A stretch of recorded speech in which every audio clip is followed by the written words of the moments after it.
Vous avez voté la fameuse loi du plomb pour alléger les normes pour les agriculteurs. Vous répondez quoi à ceux qui vous insultent d'empoisonneurs ? Puis même ceux qui mettent les affiches dans la ville, on en est là. Hein. C'est ce que je parlais d'ayatollah écologiste, on en est là. C'est-à-dire que ces personnes-là n'ont retenu qu'une chose finalement de la loi du plomb. Il y a 2 ans, on applaudissait les agriculteurs. On était tous derrière les agriculteurs parce que les agriculteurs étaient maltraités. Et ça a toujours été le cas. Les agriculteurs doivent être dans un alignement administratif, doivent être protégés. C'est l'essentiel de la loi du plomb.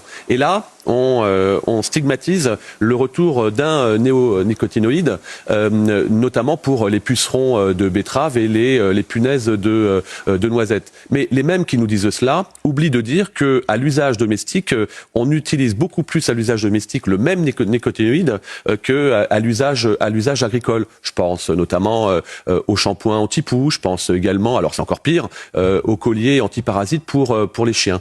Je dis simplement que ce qui est autorisé dans 25 des 27 pays européens, on ne peut pas stigmatiser simplement cela. Vous avez, à vouloir laver plus blanc que blanc, on va laver transparent, on va juste oublier quelque chose. On n'a plus de linge à la maison et la situation des agriculteurs, avec parfois moins 30% de récolte justement par rapport à cela, devient très compliquée. Donc je prends la part, et je note d'ailleurs que ce sont le même camp de gauche et d'extrême gauche qui viennent encore nous donner des leçons, alors que ça ne va pas les déranger de manger des fraises d'Espagne ou du citron du Maghreb avec les mêmes produits interdits.